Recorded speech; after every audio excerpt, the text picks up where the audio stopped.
All right, we are recording, and hello and welcome. My name is Julie Powers. I'm Dawn Thimler. And then we have Cindy Shaston, yes, and we have Laura Roberson. Say something so your square will pop up, Laura. Hello, hello. There we go. And Heather Jordan, who is on her way to her kitchen. Good morning. There we go. So the five of us are here as part of the Healthy Living Revolution.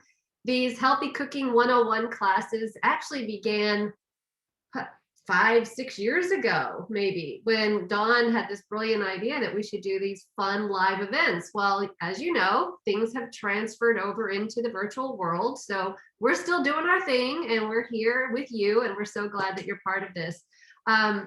We actually have this group on Facebook, and it's a sugar shake off, and that is why we are doing this particular cooking class today. There's over 700 people in this group learning how to deal with life without a lot of sugar. And we're trying to help them understand the pitfalls of sugar and how to get away from so much processed stuff that's added to all of our foods. So, you know, we don't take our mission lightly to inspire healthy living around the world. We want people to understand that food is power, food is medicine, food can be your best fuel or it can be your worst poison. And so we just want to help people make better decisions on a regular basis. So one of the things that I want to share with you really quickly before we get into this is I was the worst of the worst. And I admit it freely. I was a complete junk food junkie. I loved sugar. I used to always say that sugar, salt, and fat were my favorite food groups. And I was one of those people who, if you could see behind me, I have a second room here, my laundry room with a refrigerator in it. And the produce drawers in that refrigerator were filled with candy bars. I am not lying, from top to bottom, filled with candy bars, not the teeny tiny little bite size, but like the fun size, you know, that would take 3 bites to get through. And I would eat 15 to 20 a day. I am not lying. I admit it. I was a mess. It's okay. You're reformed. I'm reformed. So what happened was I decided that when I partnered with the Juice Plus company and I started learning about, you know, more about food, because I was just taking the product and I was thinking, that's good, I'm getting my fruits and vegetables, but I can still eat all the crap I want. Well, I realized that I probably should start taking my health a little more seriously. So I did this transformation program and I really got rid of that massive sugar addiction. Now, I still love sweet stuff, don't get me wrong. So that's why we're doing things like this, to help people have other options. So our intention is to educate and inspire, and you can do with this as you wish. And so we're going to have Dawn start with the recipe. Okay. So I don't know about you, but especially in the fall, but this is a recipe you could use all the time. A lot of people do like the salted caramel dips with apples or, you know, whatever. I'm going to make one that uses dates. And I want to show you a couple of kind of dates. Now I've got lots of dates here. The sad thing is, when I grew up, I used to make some date cookies. I think the only kind of dates you could get actually had sugar added to them. They were called chopped dates. They had all this sugar coating on them, which is ridiculous because dates are so naturally sweet themselves. There wouldn't be any need to add sugar. So these are some I've been getting at Costco. There. And they're a little bit littler. If you get something like this, they're not, I don't think these are actually called the medjool. Let's show a difference in size. Size matters. So these are tinier. The nice thing about these, Cindy's been getting them at Costco for me. They're already pitted. So, not that it's really hard. You just literally split them down the middle and pull out the pit. But so on that note, there are packages of dates that are not pitted, and you won't see it say pitted, but they can also come in all kinds of packages. Yeah, this is from Aldi.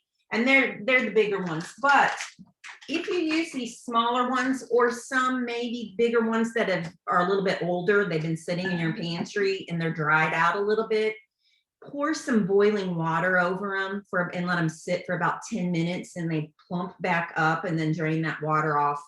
You'll want them to be nice and sticky and soft for this recipe. These are always pretty dry, so I always put water on them. Okay.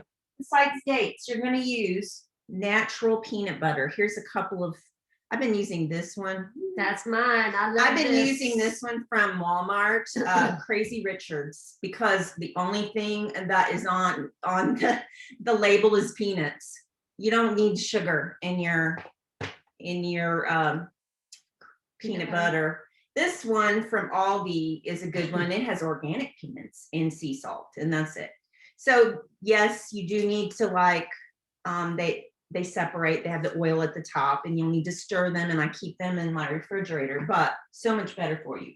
Then you use, so you're gonna use like 1.5 cups of dates. You're gonna use, which is about, they say 18 of the really big ones. You're gonna use a teaspoon of pure vanilla, a little bit of sea salt or Himalayan sea salt, about a 1/4 teaspoon. 1.5 tablespoons of the natural peanut butter, and then whatever kind of milk you use. I waited till I got over here because I usually use almond milk at my house and sweeten, but Julie's allergic to almonds and I wanted her to try this, so we use coconut milk. And it says 3 tablespoons. It depends. If you poured hot water over your dates and they're a little bit wetter, it might not, take as much, or it might need more if you didn't do that. So depending on how thick you want this. So you just throw all that into a food processor, a good food processor, pulse it till it gets nice and smooth.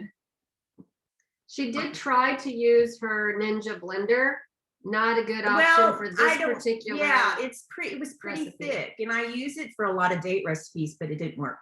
So there it is. Look, I'll show you. Great on apples as a dip, or bananas, any kind of fruit. The other thing is, if you want to leave it a little chunkier and throw in some nuts, it literally tastes like German chocolate frosting that you put on German chocolate cake. Tastes exactly the same. I've used it like that. You might want to thin it down a little bit with more milk so you can spread it. It could even be a spread for like toast or something. It could. I'm thinking you could put a dollop of this in some yogurt to sweeten it, like unsweetened yogurt, and that would really be yummy.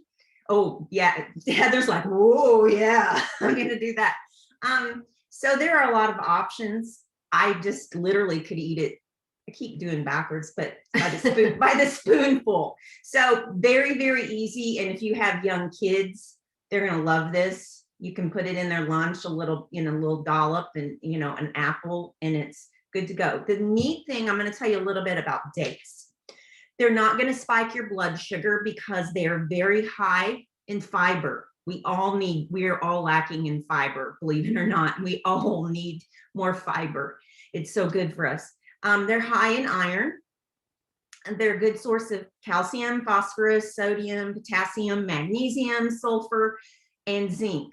And they contain really important vitamins A, B, and K. I think the K vitamin helps with your blood clotting.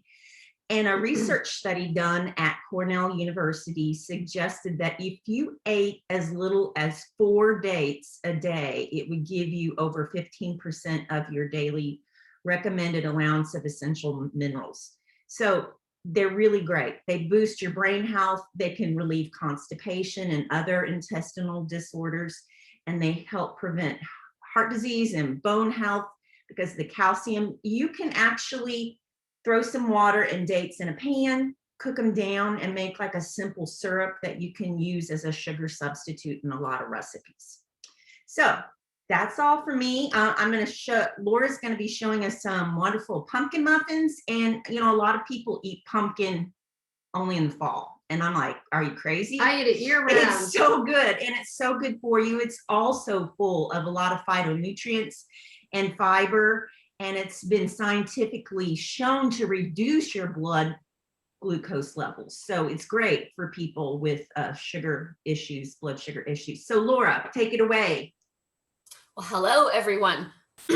As you were saying, Dawn, yes, pumpkin is what they call a high nutrient dense food.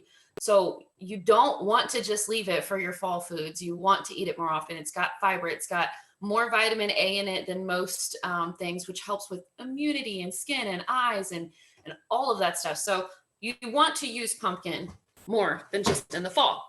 So with this recipe, we're going to be making some cookies. It's really simple, just a few ingredients. I have a cup of pumpkin, which, as you know, most of the time when you buy pumpkin, there's 15 ounces and a cup is only 8. So my other 7 ounces, I made another batch of these cookies, but it's awesome because you can do a lot of cool things with pumpkin. I know Cindy has made a pumpkin dressing before. It was like pumpkin and mustard. I think it was really good. So you can really broaden your ideas on what you can do with pumpkin. And then again, super easy recipe. It's one bowl. So we've got the cup of pumpkin. We have 2.5 cups of I use the rolled oats. So like the old fashioned rolled oats. You want to use that or quick oats. Again, high in fiber. They make you feel full. That is like the number one thing about me using oats, that I use it all the time because I feel full after I eat it and I don't get hungry really soon, which I know is a problem sometimes when you eat. Like if I eat a salad, sometimes I don't feel full for very long. Oats really help with that. So it's a healthy way to do it. I'm using honey. It does say on the recipe you can use you could use honey, you can use agave or coconut sugar. I like honey, especially in baking with pumpkin, because honey has its own little flavor. So it kind of helps give your food like a complexity of flavor that I prefer actually, as opposed to something like agave in a recipe like this. And the good thing about honey, as opposed to your regular sugars, is it takes longer for your body to break it down. It's a more natural sugar, so it's not going to spike your blood sugar the way most things would. Your regular white sugar and everything would. So just three tablespoons of this. Sorry, it comes out a little slow in my thing here. And then the recipe says you can kind of mix a little bit with your seasoning. So it recommended pumpkin spice or just cinnamon. I guess it would kind of prefer what sort of flavor you want. Pumpkin spice has some ginger in it. What's another one? Nutmeg, I think it has in there. So it would depend on what flavors you want to use. So it's just a teaspoon of that. And then the coolest ingredient other than pumpkin is these little things that I found. So these are the stevia sweetened white chocolate chips. So what is it? They do have fiber in them, but very low carb, low sugar compared to most of your other items. The great thing about stevia is that it's about 100 to 300 times more sweet than your regular table sugar. And I tried these before we were getting going. The weird thing is, we were talking about it, your most of your white chocolate chips, they're just sugar. And wow, when you eat them, you taste just sugar. These actually have a lot better flavor to them. So I was really excited about that to use them. The recipe does say that you can use chocolate chips. You can find sugar-free chocolate chips. So many of the artificial sweeteners, I kind of grew up thinking artificial sweeteners were not what you wanted to use. You know, you had like Sweet and Low and stuff and aspartame, and you're like, whoa, not good. So stevia is different. It is from a plant and it's FDA approved. When you look at your ingredient list, you'll want to see either stevia extract or stevia, we stumbled over this, stevia rebaudiana. That'll be on your ingredient list if you look at the product and what's in it. You want to look for those so that you make sure you're getting the correct product and you're not getting some sort of weird substitute. But again, picking honey, picking things like the stevia, they do help with, your sugar intake, and we're all trying to reduce that because it's bad. I know, I'm terrible with coffee drinks. So just a half cup of those, and literally easiest thing. You're just going to stir it up, and then you're going to form them into cookies. Now, they're not like most of your cookies where they'll flatten out really bad. You just form them into the cookie size that you want. And then you'll bake them for 10 minutes and they're that simple. So I'm going to stir this up. I'm going to put it on parchment paper, bake them 10 minutes, and I'm done. And they will come out looking a little bit like this. It's a little bit thicker, but they are, like I was saying, it's oatmeal. So like I already ate one and I feel like I ate a meal because I'm so full.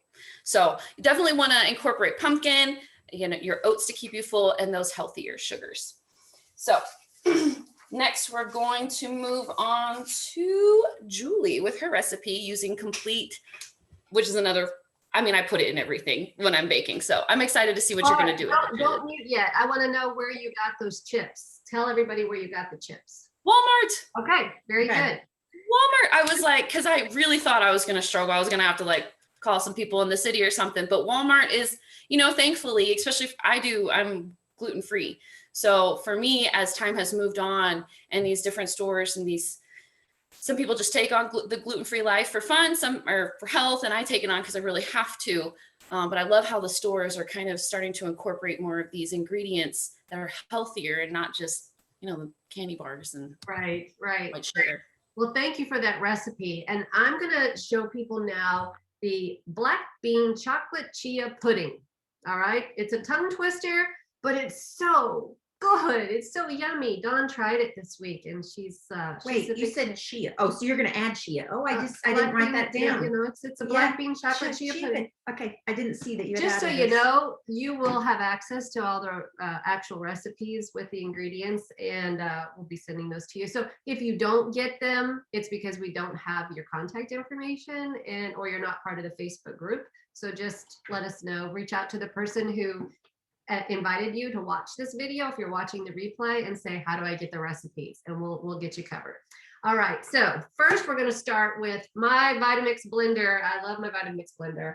And you could probably do this in a food processor, but this works really well. And I'm using 8 of those big medjool dates, the pitted medjool dates. I'm also using a can of coconut milk, and I'm using the reduced fat coconut milk, but you can use the full fat, and I love the full fat because it really makes it thick. I've already poured in some of the vanilla, so it takes 2 teaspoons of vanilla. And you want to make sure that your wet ingredients are on the bottom of this because it does get kind of thick. A can of organic black bean. Oh, we might have somebody that is not muted here. Let's see if I can figure this out. Can you guys see me still? Okay, looks like it's not, but they're rinsed and drained. So organic black beans. And then we have some chia seeds. I have 1/4 cup of chia seeds. Those are so great to add fiber and protein and a lot of healthy. Yummy stuff. And then I'm using organic cacao powder. Whoop, I'm always going backwards too on this. So you can use cocoa powder, and cocoa is good for us. It's not terrible, but the cacao powder actually has more nutrients because it's less processed, right? So 1/3 cup of the cacao powder. Where do you get that? And this is from Walmart. This is the non-GMO organic gluten-free cacao powder. And I think that is everything except for the secret ingredient, which is the chocolate complete, and 1 scoop of the chocolate complete. Now, you can use any kind of protein powder that you want to give it that extra nutrition. I would never use anything except complete because it's not just protein powder, it's complete nutrition. And this has stuff in it like yucca and spirulina and radish sprouts and amaranth. Who eats that stuff? Who eats that stuff? Nobody eats that stuff. But I do every single day in my complete. And it is so yummy. And it actually has 8 grams of fiber, which of course Dawn already mentioned about how we are all fiber deficient and we really need that. And what is so great about complete is that, yeah, it has a little bit of sugar in it, a little bit. But, if you just had straight chocolate, like super dark chocolate without any sugar in it, you wouldn't be able to eat it. And it wouldn't taste anything like real chocolate. So you have to add a little bit of sugar to it, a little bit of sweetness to give you that taste. but it's low glycemic. So anybody who is a diabetic can actually use our complete because it does not spike that blood sugar like most things would that have any kind of sugar in it. So that fiber helps that. So I'm going to put in a scoop of that. And then what I'm going to do is I'm going to go over and I'm going to mute this. And I think that's all I'm supposed to say. Let me see, because Dawn did the script. Yeah, next is going to be Cindy. And while she's making hers, I'm going to go over and make all this noise in my Vitamix. And I'll show you the end product in a little bit. Okay, so can you hear me? I'm unmuted now, right? You can hear me? Okay, great. Well, I'm so excited to share my recipe, which is chocolate covered cookies. And I made them last week and they are so delicious that I only had a few left over because my husband would eat a couple every day. And that's what's great. You can keep them in the refrigerator or in the freezer and just pull out a nice little sweet treat if you want something. So I'm gonna kind of share the recipe and I'm going to share some tweaks and some options to even reduce your sugar a little bit more. So the recipe called for 3 cups of the dairy-free semi-sweet chocolate chips. Now you can use chocolate chips, you can use dark chocolate. I found that 3 cups was really too much. I had about a cup left over, so I'm going to only use 2 cups. And I think you could get away with using 1 cup if you just drizzled it. So our first ingredient is going to be a cup of organic nut butter. So I let Dawn go with me to Costco one day and she got this stuff called mixed nut butter, which, see, can you see it? Yeah, there we go. And I love this stuff. It's all natural. It's got almonds, cashews, pumpkin seeds, chia seeds, and flax seeds. So Julie can't have this because she's allergic to almonds, but it is really, really good. And I find that unlike Smucker's, it doesn't seem to be quite as oily. The oily doesn't just go to the top and then it's real dried and kind of gross on the bottom. So I really, really like this. So that's what I'm choosing to use today, but you could use peanut butter, you know, any kind of natural, anything like that. So I have already added my chocolate complete, which it calls for, the recipe calls for a cup. However, that's a lot of complete. And if you don't have complete, you could use any protein powder. But I used a half a cup of chocolate complete, and I will show that here in a minute. And then I used a half a cup of, I did the 100% cocoa. It's the Ghirardelli's. You can get this at Walmart. You can use the cacao, but you might want to add a little bit more sweetened to it. So I'm going to dump this in my ingredients.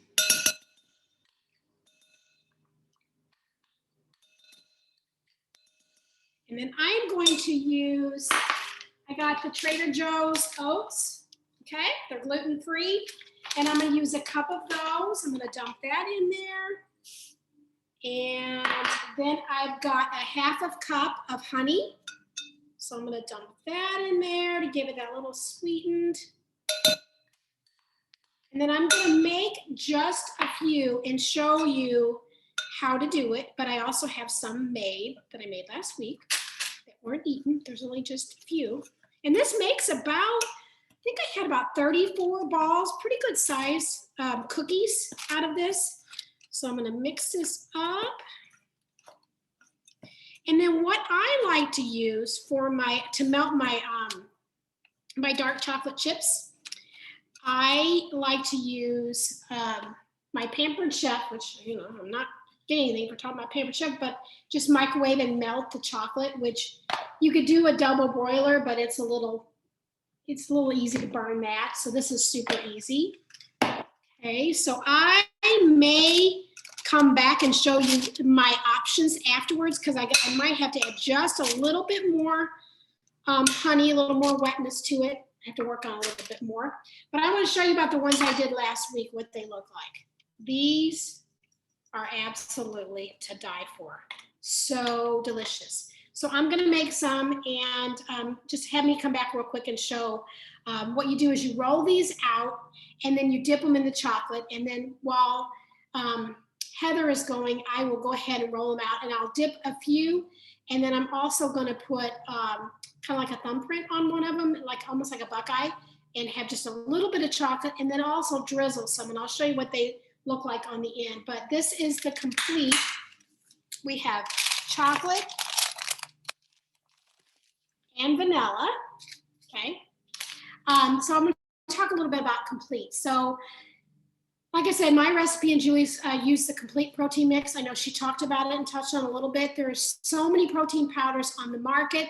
So let me explain why we choose complete. A study came out last year that some of the most popular brands shakes had lead in them. And let me make this clear. The supplement and shake industry can be scary because there's very little rules and very little regulations to abide by. So if there's no third-party testing like NSF, the companies can put whatever they want in their products. They can say they have all the great things in there, but the labels don't have to coincide with what's in them. And unfortunately, most people don't always read the labels. With the NSF seal that Complete Shakes had, it ensures that everything is non-GMO, it's free of pesticides, insecticides, lead, and other heavy metals, and any other contaminants. Please be careful when choosing a protein powder. We choose Juice Plus Complete because, as Julie mentioned, it is complete nutrition. Plus, it's gluten-free, has no cholesterol, artificial flavors, colors, or dyes, no wheat, dairy. Weight is very highly processed and hard on the kidneys. It's just plants, plain and simple, folks. So I'm going to turn it over to Heather while I finish up on mine, and I'll see you back in a little bit. Okay, hello everybody. Make sure my phone is adjusted correctly. Okay, so what I am going to show you today are some gluten-free, kind of paleo-friendly chocolate donuts. I have, Julie had mentioned a sugar fast earlier, and I am participating in something similar. I've been doing a 40-day sugar fast, giving up all processed sugars, and that is my weakness. Donuts are a huge weakness, and I happened to mention that in one of my early posts in my Facebook group, and one of my participants was very quick to post this recipe, and I said, oh my gosh, thank you, because I have been waiting so long for a donut recipe that I could use. So anyway, I already made a batch this morning, so my bowl's already dirty, but the recipe calls for 2 eggs. This time, this is the second time making them. And what I have actually done is I've done 1 egg and then a 4th cup of unsweetened applesauce. And I think I'm actually going to continue doing that with this recipe. I really, in the ones I tried this morning, I liked the texture a little bit more with the 1 egg and applesauce. So anyway, if you've never tried unsweetened applesauce as an egg or an oil substitute before, I highly recommend it. So I whisked those together, and then I am going to use 1 cup of almond flour. And I am going to use a 1/4 of a cup of unsweetened cacao powder. Like Julie and Cindy, I actually split it. So part of that 4th cup was chocolate complete, and the other 4th cup was the cacao powder.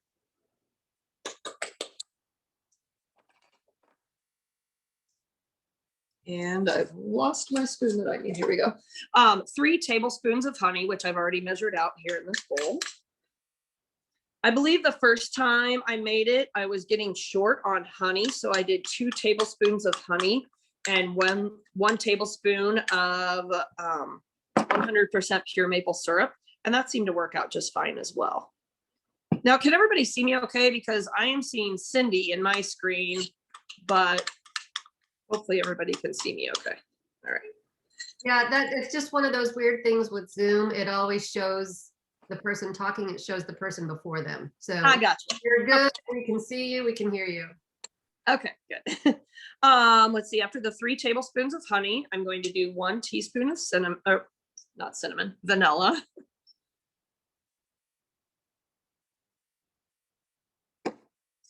and 1 teaspoon of baking powder. And really this is just to help,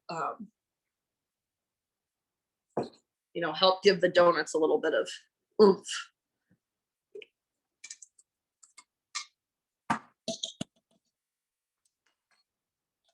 And then I am proud to say I use my grandmother's hand mixer. Look at this ancient beauty.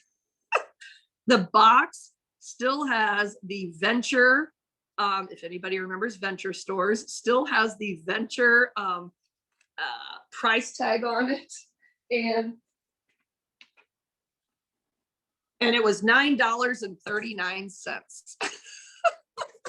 And I tell you what, my husband loves to use this too. Anyway. Okay. Can everybody still hear me okay? All right.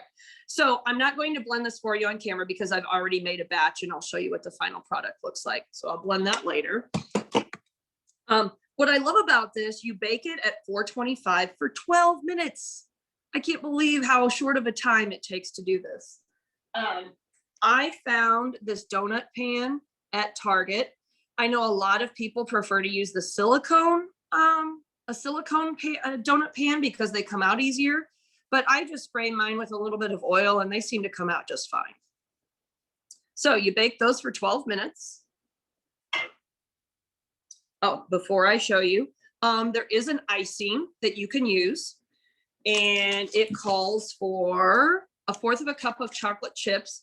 I love the Enjoy Life chips. I find these at Walmart. I think I've found them at Schnucks before, but it contains just three ingredients: cane sugar, unsweetened chocolate, and cocoa butter. It is gluten-free, wheat-free, peanut-free, tree nut-free, dairy-free, so many things free. So these are the chips I use. Like Laura, I just discovered these beauties and I'm probably going to try these in her recipe later today. Anyway, you mix that with about a tablespoon of coconut oil and just melt it for about 15 seconds at a time in the microwave until it gets to the consistency you want.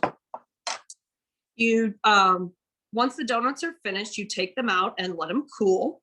And it doesn't take very long for them to cool. And then you are going to dip the donuts into the icing. And so hopefully you can see this. So I've got one where I didn't put any topping and I can kind of show you the thickness of it. It does call, what I thought was ironic was the recipe I have calls for sprinkles.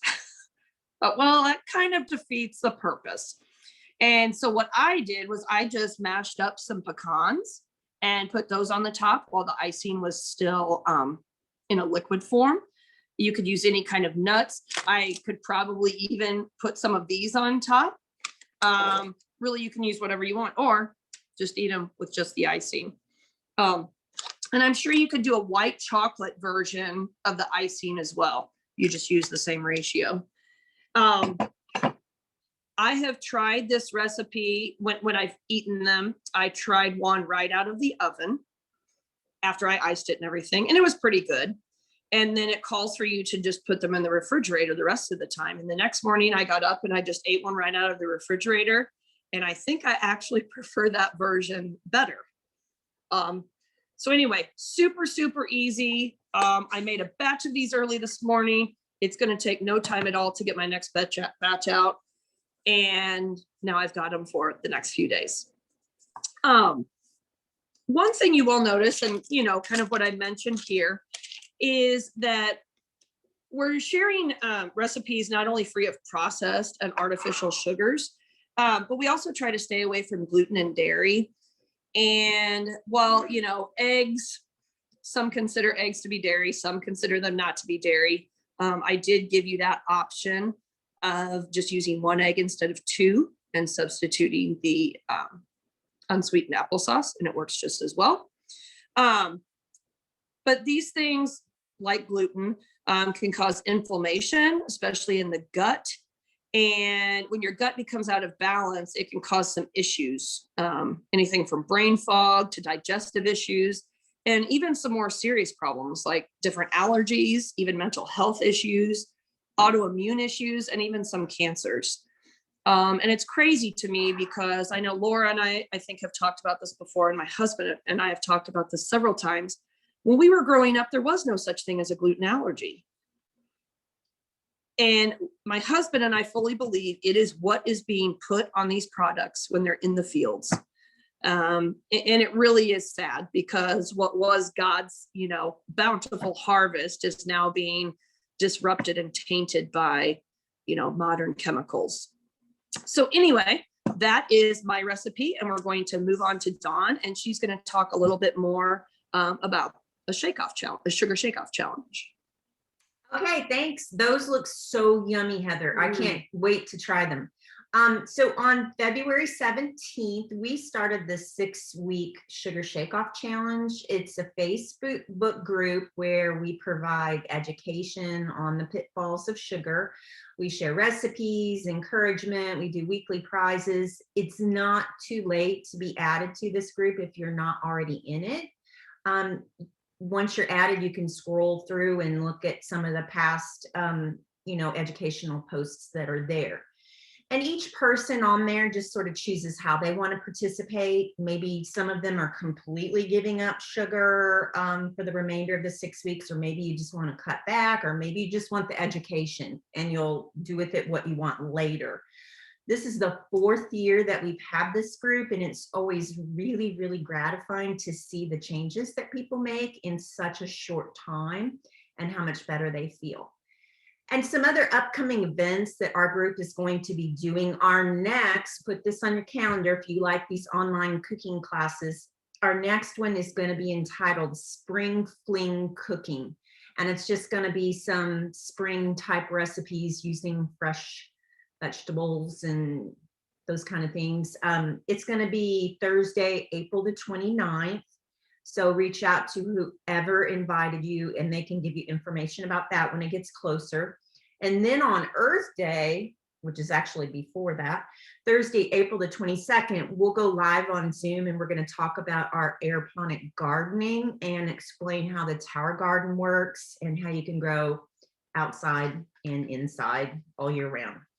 So Julie's going to show her pudding that's sitting here. I can't wait. It's so yummy. Well, looking. first I want to ask Laura, did you want to show your cookies or feel free? Sure. Okay. Sure. Yeah, I got them out of the oven. They're pretty good looking to me. I tried the chocolate ones earlier, but let's try these ones with the white chocolate chips. It's always good to have the taste test. Do you prefer the white or the chocolate or the regular chocolate? Which do you like better? These ones, because I did a little trick. I put a little bit of fresh ginger in it. I love ginger. I do too. I love anything with ginger in it. I have these ginger chews. They're terrible for me. It's just like chewy ginger. It's so good. But I put a little ginger in here because I knew I was using the white chips and you'd have that vanilla flavor with it. Very good. Very good. Okay, so we're going to go from yummy, delicious vanilla and ginger to the chocolate pudding. And so this is the end result of the chocolate pudding. And you can see it is really thick. I mean, it's just like pudding. And it's made with black beans and chia seeds. Come on, guys. So you can put it into these little like half cup containers and put them in kids' lunches and stuff like that. And these can be reused. I reuse these all the time. I wash them out and stuff, even though they're really kind of meant to be sort of disposable. I am not about disposing plastic. If we can keep more plastic out of the landfill, then definitely. Okay, and so before I say anything else, I want to just check in with Cindy and see if she wants to show her magnificent chocolate treat. Don't spill them on your tray. Well, I will. Now these are a little messy to make. That's why I didn't want to make them for you. But I'm going to pop these in the freezer for a little bit with the chocolate harden. But some of these are just kind of drizzled, but they're really good if you dunk the whole thing in there. So anyway, I expect to have one of those, Cindy. but we'll have to use peanut butter. Cindy. But we'll have to use peanut butter because this stuff, we don't want to kill you, Julie. Although it might be okay. Dang it. Okay. All right. So back to the pudding. So you really, if you're going to make this pudding, it's too warm to eat right now, unless you like warm pudding. So you need to make this several hours in advance. I usually try to make it early in the morning. Like I get up really early and I just make it then and put it in the refrigerator, and then it's ready for me for lunch. Or you can make it the night before. Just, we have so many of these great recipes. There's probably going to be some bonus recipes on the document as well that you will be receiving. And if, like I said again, if you don't have access to those recipes, please contact the person who invited you and just make sure that they have your information so they can get those to you. Hey, Julie, how long will that pudding last in the refrigerator? In my house, about 3 days, because I eat it like nonstop. But I mean, I think it would last probably up to a week, but I'm not positive because it's never lasted that long. Yeah, and that my recipe makes about 6 servings or so, or 3 really good servings for Julie Powers. All right, so there is a website that we want to just invite you to check out if you haven't ever heard of it before. It's healthylivingrevolution.com. healthylivingrevolution.com. And on that website, you can find all kinds of great recipe books. I mean, amazing recipes. There's a workout series. There's a webinar series from medical professionals talking about all kinds of different health concerns and different ideas that they want to make sure people understand. It's really just, it's like a one-stop shop. So you don't have to have a password to get into it. You can just go and check it out. There's a kids program as well. And that is something that we are really passionate about in this group, is that we want to make sure that the kids in our lives and pretty much every child out there has the absolute best nutrition, because those kids are our future, you guys. And if we're not raising healthy kids, we're going to be in a disaster, and we're already heading there right now. Our kids are getting diseases that they should never be getting. And so much of this can be prevented through good nutrition and healthy lifestyle choices. And so that's why we are here today, is to help people make those choices and learn a little bit more. Because when you know more, you do more. When you know better, you do better. What else do we need to tell them? I don't think anything. We'll be putting, if this recording works, we'll be putting this recording into the Facebook group. If you're not on there, we can add you, and we will be posting all the recipes there. All right. Thank you so much. And I'm going to stop the recording. And then if you have any questions, feel free to ask.